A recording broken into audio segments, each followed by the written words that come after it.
नमस्कार दोस्तों, चलिए जानते हैं हरियाणा की 50 फटाफट बड़ी खबरों को सिर्फ 10 मिनट में। लेकिन उससे पहले यह वीडियो आप किस जगह से देख रहे हैं हमें कमेंट में जरूर बताएं। हरियाणा में 6 जुलाई से 11 जुलाई तक मानसून का सक्रिय दौर शुरू हो गया है। मौसम विभाग ने कई जिलों में लगातार बारिश की संभावना जताई है। वर्षा से तापमान में गिरावट दर्ज की गई है और लोगों को उमस भरी गर्मी से राहत मिली है। प्रशासन ने जल भराव वाले क्षेत्रों पर विशेष निगरानी रखने के निर्देश जारी किए हैं।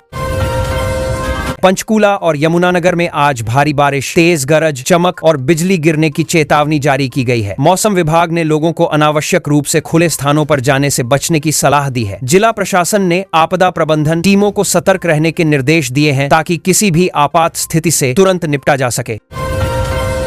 हरियाणा के 13 जिलों में आज वर्षा की संभावना को देखते हुए मौसम विभाग ने अलर्ट जारी किया है। कई क्षेत्रों में बादल छाए रहने और मध्यम से तेज बारिश होने के संकेत हैं। किसानों, यात्रियों और स्थानीय प्रशासन को मौसम की स्थिति पर लगातार नजर रखने की सलाह दी गई है ताकि किसी प्रकार की परेशानी से बचा जा सके। लगातार बारिश के कारण प्रदेश के अधिकांश हिस्सों में तापमान में उल्लेखनीय गिरावट दर्ज की गई है। पिछले कई दिनों से पड़ रही उमस और गर्मी से लोगों को राहत मिली है। मौसम वैज्ञानिकों के अनुसार आगामी दिनों में भी बादलों की आवाजाही बनी रहेगी, जिससे मौसम अपेक्षाकृत सुहावना रहने की संभावना है। कृषि विभाग ने किसानों को सलाह दी है कि वे खेतों में जलभराव की स्थिति न बनने दें। अधिक बारिश के दौरान फसलों को नुकसान से बचाने के लिए पानी की निकासी की समुचित व्यवस्था रखने को कहा गया है। विभागीय अधिकारियों ने किसानों को मौसम संबंधी अपडेट नियमित रूप से प्राप्त करने की भी सलाह दी है। हरियाणा कर्मचारी चयन आयोग की सेट आधारित ग्रुप डी भर्ती के लिए आवेदन प्रक्रिया समाप्त हो चुकी है। जिन अभ्यर्थियों ने आवेदन किया है वे 8 जुलाई तक निर्धारित शुल्क जमा कर सकते हैं। भर्ती प्रक्रिया से जुड़े अगले चरणों की जानकारी आयोग की ओर से जल्द जारी किए जाने की संभावना है।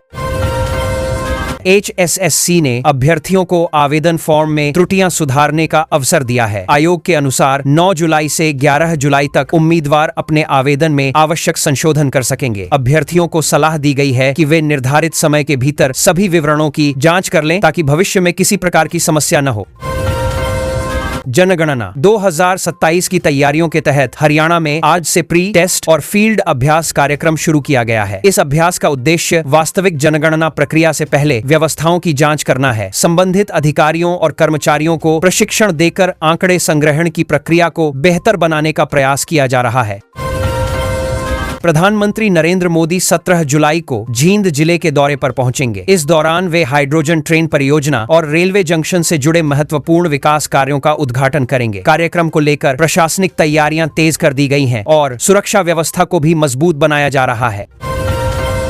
मुख्यमंत्री नायब सिंह सैनी आज जींद जिले का दौरा कर विभिन्न विकास कार्यों और आगामी कार्यक्रमों की तैयारियों की समीक्षा करेंगे। अधिकारियों के साथ बैठक कर व्यवस्थाओं का जायजा लिया जाएगा। प्रशासन को सभी परियोजनाओं को समयबद्ध तरीके से पूरा करने के निर्देश दिए जाने की संभावना है।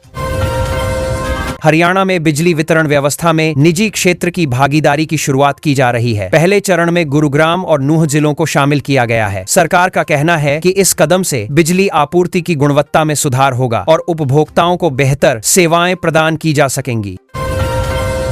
राज्य सरकार सड़क, ड्रेनेज और क्षेत्रीय रैपिड ट्रांजिट सिस्टम जैसी परियोजनाओं को NCR विकास का प्रमुख आधार मान रही है। संबंधित विभागों को बुनियादी ढांचे के विस्तार पर विशेष ध्यान देने के निर्देश दिए गए हैं। सरकार का उद्देश्य यातायात व्यवस्था बेहतर बनाना और निवेश को आकर्षित करना है। राज्य सरकार ने जून के अंतिम सप्ताह में कई IAS और HCS अधिकारियों के तबादले किए हैं। प्रशासनिक कार्यों में तेजी और बेहतर समन्वय स्थापित करने के उद्देश्य से यह फेरबदल किया गया है। नए पदस्थापन के बाद संबंधित अधिकारी अपने अपने क्षेत्रों में जिम्मेदारियां संभाल रहे हैं। Haryana right to service act के अंतर्गत 33 नई सेवाओं को अधिसूचित किया गया है। इससे नागरिकों को विभिन्न सरकारी सेवाएं निर्धारित समय सीमा के भीतर प्राप्त करने में सुविधा मिलेगी। सरकार का दावा है कि इस कदम से पारदर्शिता बढ़ेगी और लोगों को कार्यालयों के चक्कर कम लगाने पड़ेंगे। हरियाणा सरकार ने दैनिक मजदूरी की नई दर 409 रुपए निर्धारित की है, जिसे देश में सबसे अधिक बताया जा रहा है। इस निर्णय से श्रमिकों को आर्थिक लाभ मिलने की उम्मीद है। श्रम विभाग ने सभी संबंधित संस्थानों को नई मजदूरी दरों का पालन सुनिश्चित करने के निर्देश दिए हैं। चरखी दादरी बस स्टैंड से चोरी हुई हरियाणा रोडवेज की बस को पुलिस ने राजस्थान से बरामद कर लिया है। मामले की जांच जारी है और आरोपियों की तलाश की जा रही है। पुलिस अधिकारियों का कहना है कि जल्द ही पूरे नेटवर्क का खुलासा किया जाएगा। रेवाड़ी में रिटायर्ड सूबेदार के घर हुए धमाके में सीआरपीएफ जवान सहित 5 लोग झुलस गए। सभी घायलों को उपचार के लिए अस्पताल में भर्ती कराया गया है। पुलिस और अन्य एजेंसियां घटना के कारणों की जांच कर रही हैं तथा सुरक्षा के दृष्टिकोण से आसपास के क्षेत्र की निगरानी बढ़ाई गई है। अंबाला में बोरवेल हादसे में बच्चे की मौत के मामले में पुलिस ने लापरवाही के आरोप में 3 लोगों को गिरफ्तार किया है। प्रशासन ने मामले की विस्तृत जांच शुरू कर दी है। भविष्य में ऐसी घटनाओं की पुनरावृत्ति रोकने के लिए सुरक्षा मानकों को सख्ती से लागू करने पर जोर दिया गया है। झज्जर जिले में पुलिस चौकी के पास 2 युवकों के शव मिलने से इलाके में सनसनी फैल गई। प्रारंभिक जांच में हत्या की आशंका जताई जा रही है। पुलिस ने शवों को पोस्टमार्टम के लिए भेज दिया है और मामले से जुड़े सभी पहलुओं की गहन जांच की जा रही है।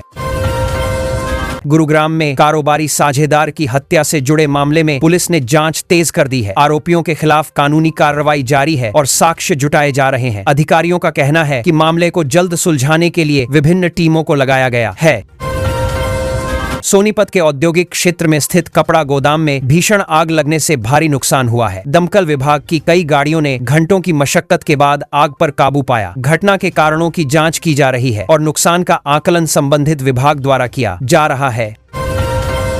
शिमला की मनीषा मित्तल हत्याकांड में पुलिस ने रोहतक से 2 आरोपियों को गिरफ्तार किया है। जांच के दौरान मृतका के भाई पर भी साजिश में शामिल होने का आरोप सामने आया है। पुलिस मामले की विभिन्न कड़ियों को जोड़कर पूरे घटनाक्रम का खुलासा करने में जुटी हुई है।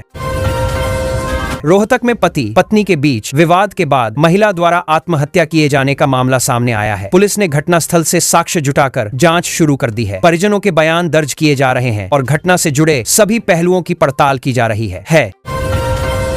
चरखी दादरी में एक फौजी की पत्नी की संदिग्ध परिस्थितियों में मौत के बाद परिजनों ने विरोध प्रदर्शन किया। परिवार ने मामले की निष्पक्ष जांच और दोषियों पर कार्रवाई की मांग की है। पुलिस ने शव को पोस्टमार्टम के लिए भेजकर जांच प्रक्रिया आगे बढ़ा दी है। यमुनानगर में अवैध खनन के खिलाफ प्रशासन और पुलिस की संयुक्त कार्रवाई लगातार जारी है। कई स्थानों पर छापेमारी कर नियमों का उल्लंघन करने वालों पर कार्रवाई की जा रही है। अधिकारियों का कहना है कि प्राकृतिक संसाधनों की सुरक्षा के लिए अभियान आगे भी जारी रहेगा। पूर्व मुख्यमंत्री भूपेंद्र सिंह हुड्डा ने HTET परीक्षा में कथित अनियमितताओं का आरोप लगाते हुए निष्पक्ष जांच की मांग की है। उन्होंने कहा कि परीक्षा प्रक्रिया पूरी तरह पारदर्शी होनी चाहिए। इस मुद्दे को लेकर राजनीतिक बयानबाजी भी तेज हो गई है और सरकार से जवाब मांगा जा रहा है। कांग्रेस संगठन को मजबूत करने के उद्देश्य से हरियाणा में मंडल स्तर पर अध्यक्ष नियुक्त करने की तैयारी कर रही है। पार्टी नेतृत्व का मानना है कि इससे जमीनी स्तर पर कार्यकर्ताओं के साथ बेहतर संपर्क स्थापित होगा। संगठन विस्तार अभियान को आगामी राजनीतिक रणनीति का महत्वपूर्ण हिस्सा माना जा रहा है। चानौत क्षेत्र में पिछले 52 दिनों से जारी पेयजल आंदोलन को नया राजनीतिक समर्थन मिला है। आंदोलनकारी ग्रामीण नियमित जलापूर्ति की मांग कर रहे हैं। विभिन्न सामाजिक संगठनों और नेताओं के समर्थन के बाद प्रशासन पर समस्या के स्थायी समाधान के लिए दबाव बढ़ता दिखाई दे रहा है। भारत की पुरुष वॉलीबॉल टीम ने पहली बार आवेसे मेंस वॉलीबॉल कप में कांस्य पदक जीतकर नया इतिहास रचा है। हरियाणा सहित पूरे देश के खेल प्रेमियों ने खिलाड़ियों की उपलब्धि पर खुशी जताई है। खेल विशेषज्ञों ने इसे भारतीय वॉलीबॉल के लिए महत्वपूर्ण उपलब्धि बताया है। प्रदेश के विभिन्न नगर निगमों में स्वच्छता पखवाड़ा अभियान शुरू किया गया है। सफाई व्यवस्था बेहतर बनाने, कचरा प्रबंधन को मजबूत करने और नागरिकों को जागरूक करने पर विशेष ध्यान दिया जा रहा है। अधिकारियों ने लोगों से भी अपने आसपास साफ सफाई बनाए रखने में सहयोग करने की अपील की है। अंबाला जिले में संचालित नशा मुक्ति केंद्रों का नियमित निरीक्षण किया जा रहा है। प्रशासन का उद्देश्य उपचार, सेवाओं की गुणवत्ता सुनिश्चित करना और नशा प्रभावित लोगों को बेहतर सुविधाएं उपलब्ध कराना है। अधिकारियों ने केंद्र संचालकों को निर्धारित मानकों का पालन करने के निर्देश दिए हैं। स्कूली शिक्षा विभाग ने एडुसेट टेलीकास्ट का नया शेड्यूल जारी किया है। इसके माध्यम से विद्यार्थियों को विषयवार शैक्षणिक सामग्री उपलब्ध कराई जाएगी। विभाग का कहना है कि डिजिटल शिक्षा को बढ़ावा देने और छात्रों की पढ़ाई को अधिक प्रभावी बनाने के लिए यह कदम उठाया गया है। हरियाणा शहरी विकास प्राधिकरण ने जुलाई माह के लिए नई ई-ऑक्शन योजना तैयार की है। इसके तहत विभिन्न भूखंडों और संपत्तियों की ऑनलाइन नीलामी की जाएगी। अधिकारियों के अनुसार प्रक्रिया को अधिक पारदर्शी और सुविधाजनक बनाने के लिए डिजिटल माध्यमों का उपयोग बढ़ाया जा रहा है।